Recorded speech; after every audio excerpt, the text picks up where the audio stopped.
So I just finished playing a game called Dropsy. It's a point-and-click adventure game that was released on Steam back in September, and you play as a big creepy clown-looking dude named Dropsy. Now, despite looking weird and kind of scary, his personality and like just the way he's animated and the sounds he makes it's actually really funny, and it just makes you fall in love with him like immediately. So the object of the game is to hug as many people as you possibly can, and the problem is, people don't like you. The game starts with a flashback where you're at the circus, and after certain events transpire, the whole thing goes up in flames. So once you wake up from the nightmare, you see a lot of things that kind of point the finger at you, point the finger at Dropsy. Like, people think it was your fault for burning down the circus. You turn on the TV, the first thing you see is like, oh, it's the 5-year anniversary of the tent burning down. Was it this guy's fault? Was this guy the reason it happened? And that's why no one likes Dropsy, because everyone thinks he was the reason for that. So your goal in the game is to hug everybody and everything. And I mean everything. That tree, that fish, your fridge, everything. One thing I really like about this game is that there is no text, no words, no spoken dialogue whatsoever. Everything is pantomime, very much like the old Lego games, if you've ever played any, like the first Lego Star Wars. Everything is communicated just with pictures and shapes, and there is text, but it's all just gibberish. It doesn't make any sense. It's just symbols and shapes. And the game does a really good job of communicating to you what exactly all these characters need and what these characters' problems are without using any words whatsoever. It just uses pictures and stuff. It actually almost reminds me of Scribblenauts in a way, where you'd approach a character, they make a grunting noise like that, and it would just show a picture or show their emotion or whatever. Even like the menus, like the settings screen, none of it has words, and it's so good at communicating to you what all of these options do. Now, for a point-and-click adventure game, while they were really complicated in the past, this one is fairly simple, as most of them have to be nowadays to be more accessible for a modern audience, and most of the puzzles are fairly simple. It's mostly just find the right items, bring them to the right people, but there's also a lot of things where people correlate with other people, where you need to make people interact with each other. Sometimes things seem really obvious, and sometimes things aren't so obvious. There are some puzzles that I found really challenging, but never to the point when I felt completely lost. There's maybe 2 or 3 times I looked up a walkthrough, but when I found out the solution, I felt dumb. Though there was one point in the game where I think I screwed myself over. I think the term they used to use in the old days, I think it was like walking dead or standing dead or something like that. There's a part in the game where you lose your dog, and to get your dog back, you have to go into this mine.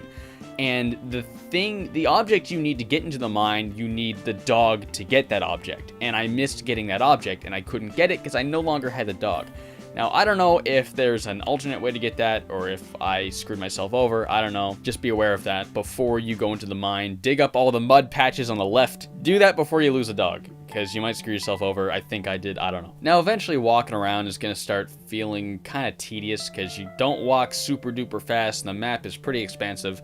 But the second you're probably feeling that, that's about the time you unlock fast travel. Dropsy gets its own car, and then you can just open the map, click anywhere, drive there, and it's snappy, it's quick. The game has night and day cycles. As you walk around, it'll gradually go from day to night, back to day, and different people are at different spots during, day and night. Sometimes you have to do something at nighttime when they're not there, and then you come back and they're there in the morning. For example, there's a little girl who's really upset that her flower wilted, and if you try and give her a new flower, she won't accept it. She wants the flower she currently has. So at nighttime, you dig it up and replace it, and then in the morning, she's there, and she's all joy and happy that the flower's back to normal, and then she gives you a hug. It's actually really satisfying to see some of these people hug you, because, these people hate you so much in the beginning, and you solving their problems, it really turns them around, and they'll even hug this big, sweaty, gross clown guy because he just made their lives that much better, and it's really satisfying, and it honestly makes you really happy. This is a very happy game,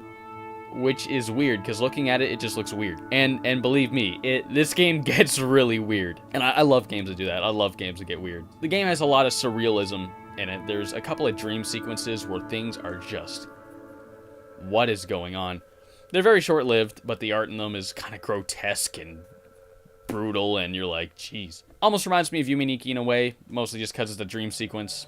But by the end of the game, things get very strange, and it goes in ways I wasn't quite expecting. I say the weirdness kind of has a similar arc that Earthbound does, where things are just kind of wacky and silly at first, and there's periods where things are just really weird, and the end is just, what is going on?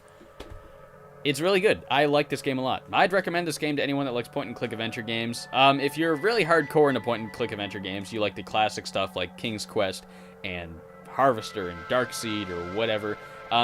Of course, it's a modern game. It's also an indie game, so it's not nearly as complicated. But in that, it makes it a lot more accessible to a modern audience. So in that aspect, I would recommend this game to anyone that likes weird games. If you like games like Earthbound or Yume Nikki or anything that kind of dips a little bit into surrealism, I'd recommend it for you. I'd recommend it to anyone that's looking for a funny game, because this game's also really funny. The hook is that it looks surreal and weird, but believe me, there's a lot more to it than that. It's a very good feel game, and you'll have a great time playing it. I've been wondering why his name's Dropsy. Maybe someone dropped him on his face. That's probably why he's, got like 3 teeth.